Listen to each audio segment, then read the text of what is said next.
بل حدیث کې راغلی دی نبی علیه الصلاۃ والسلام لا یو سړی راغی دا ابو دردا په حدیث کې راغلی دی امام احمد را نقل کړی دی وی د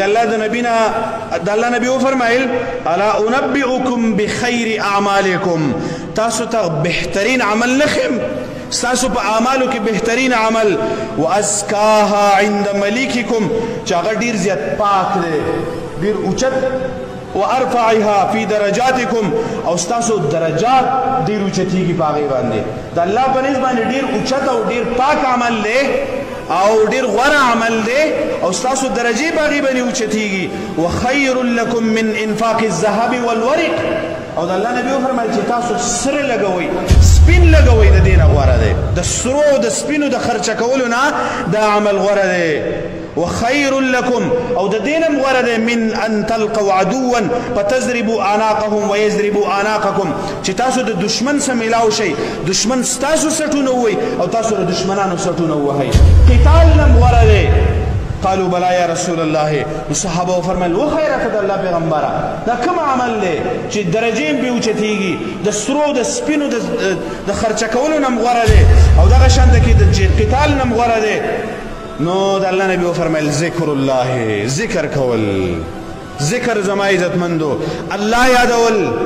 دا د مؤمنانو صفت د قرآن کې الله رب العالمین د مؤمنانو صفت کې ویلي دي چې مؤمنان سړي والذاکرین الله کثیرا والذاکرات مؤمنان هغه خلک دی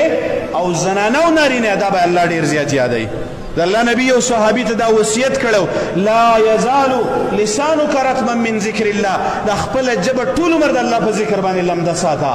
خپل جبه دا ټول عمر د الله په ذکر باندې لمده ساته اسی عبس خبرې کول بے فائدې خبرې کول دا غینه زما عزتمندو د الله ذکر ډیر زیات افضل دی ډیر زیات غوره دی او ډیر زیات مفید دی د قیامت په ورځ باندې دا ډیر زیات فائدہ ورکوي د کوم سړي په اعمالو کې چې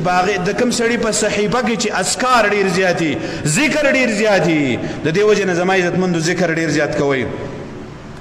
او بل حدیث کې راغلی دی عبد الله بن بصر رضی الله عنه و یو اعرابی راغی جاء اعرابی الى النبي صلی الله علیه وسلم فقال ای الناس خیر د الله پیغمبر په خلکو کې کم خلک غوره دي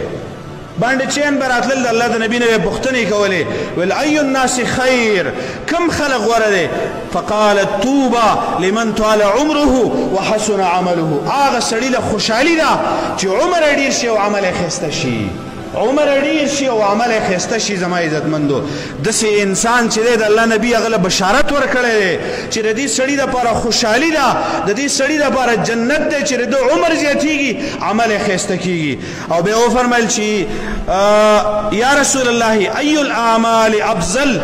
په دې اعمالو کې کوم عمل ډیر زیات افضل او ډیر زیات غوره دی او ته فرمایل ان تفارق الدنيا چې ته د دنیا نه جدا کیږي ولسانک رطب من ذکر الله او استاجب د الله په ذکر باندې لمدی چې تمری او د لا اله الا الله کلمه وي چې تمری او دا کلمه وي چې اشهد ان لا اله الا الله وحده لا شريك له واشهد ان محمدا عبده ورسوله د دې وجه نه زما عزتمندو د ذکر ډیر زیات اهتمام کوي بلدار چې کم سړی عمر زیاتېږي په کار چې د قبر توجه پیدا کیږي د آخرت توجه پیدا کیږي